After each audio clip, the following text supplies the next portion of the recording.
In the second video in my series on bad atheist language, I'm going to talk about a second linguistic trap that atheists fall into, which I call the Bible trap, or the rules of engagement trap.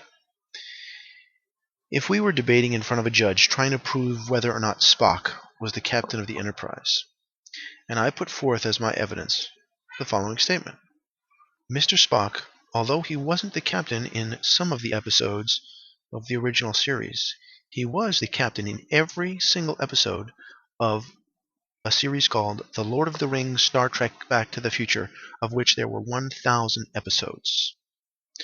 So if my opposition is going to say that Captain Kirk was the captain in 104 episodes of the original series, that does not carry the day.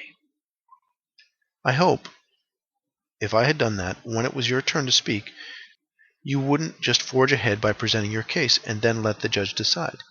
And I think the reason is fairly obvious. The other side wasn't fighting fair. Rather than making your case, you'd be much better served if you would call a timeout and discuss a meta issue. In this case, the rules of the debate. If one side thought it could lie and the other didn't, that certainly wouldn't be a fair debate.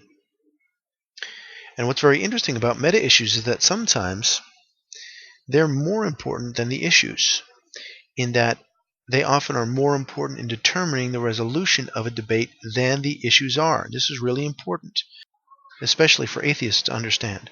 Let's go back to the example. If you didn't address the meta issues of making a rule that lying isn't allowed, and you just let the opposition lie, it wouldn't matter how good your arguments were. You'd lose the debate even though you had both evidence and logic on your side.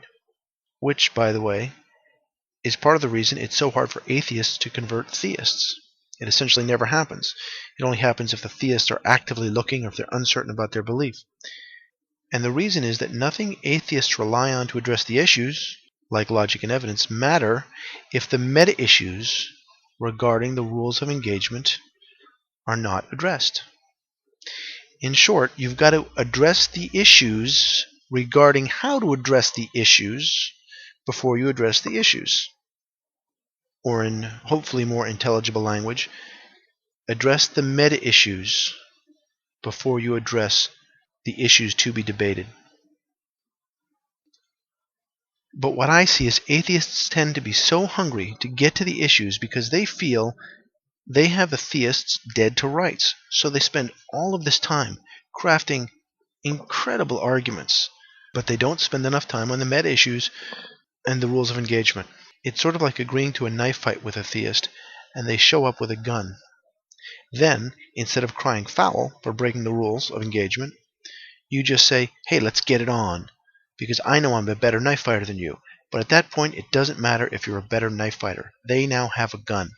In debating with theists, it doesn't matter if you have better arguments if you enable them to discredit you, or to turn off your microphone, or to demonize you, because people won't be listening. They will have made a decision before the issues are discussed based on the meta issues. So your job at that point, if you've been demonized, for example, isn't to make new arguments or better arguments or write a book. Your job would be to undemonize yourself. So now let's tie this back to what I call the Bible trap. When Christians speak, they often will say, the Bible says blah, blah, blah.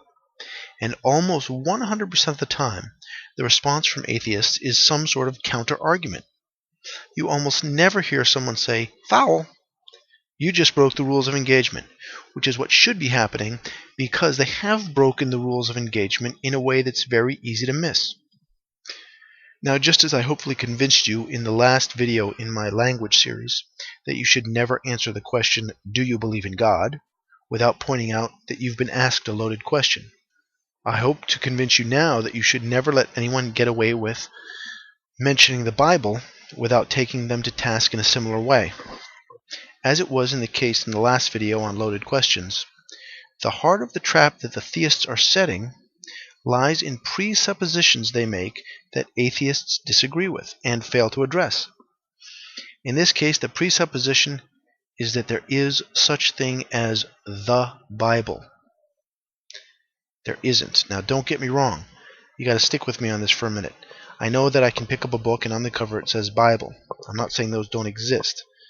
What I'm saying is that the term or the phrase the Bible is being used in such a way that there's a little bit of sleight of hand going on. Imagine if I have a book called The End of Faith, and another book called God is Not Great, and a third book called The God Delusion. Now imagine, for the sake of argument, that I call each one of these books the Bible. Now, to be clear, I'm not talking about different versions of The End of Faith, the British version versus the American version. These are three clearly distinct books. So we've got three distinct books, each one called the Bible. Now imagine you and I are in a discussion, and I say, the Bible tells us XYZ. I hope your response would be, which Bible? Before addressing the passage that you raised. Because if I let you get away with this little bit of sleight of hand, it's sort of like letting you lie to the judge. I'm not going to dispute any text within the Bible, at least not at that point, because before I get into the issues, I want to make sure that I'm arguing the issues on a level playing field, and in order to do that, I must address the meta issues. What I'm disputing is a Christian tendency to call a number of very different books by one name. Your average Christian is probably unaware that there are a number of very different books that are called the Bible. One book called the Bible has 39 chapters in it. Another one that goes by the exact same name has 81 chapters in it, more than twice as many. There is simply no way that these two books should be allowed to have the same name. Why does this matter? There are two important reasons. One is solidarity and the other is psychology, and let me explain. I'll start with psychology because that has a more immediate impact on the discussion you may be having with a Christian. Christians obviously are going to the Bible as a book of authority. That's why they quote it. They give this book complete authority over their lives, and the reason they do that is in large part because of the fact that they think it's unique and it comes from Yahweh. In my last video, I proposed answering the question, do you believe in God, with which God? Similarly, I would now say if anyone ever mentions the Bible, say which Bible, which exposes the presupposition that there is a single Bible. And that's the key. This presupposition that there is a single Bible. Because you can then take that to the next step, which is you can explain to them that they don't believe in the Bible. How do I know they don't believe in the Bible? Because there are a number of very, very different Bibles. If I hold up the Catholic Bible, a Protestant does not believe in that. There's, I think, 5 or 6 or 7 or different additional books in the Catholic Bible than there are in the Protestant Bible. So if you let them quote the Bible, another presumption is, besides the fact that there's one Bible, is that they believe in the Bible and that you don't. And this is where, if they're going to play word tricks, we should equal the playing field. We should either insist that they stop, or if they're not going to, we can start.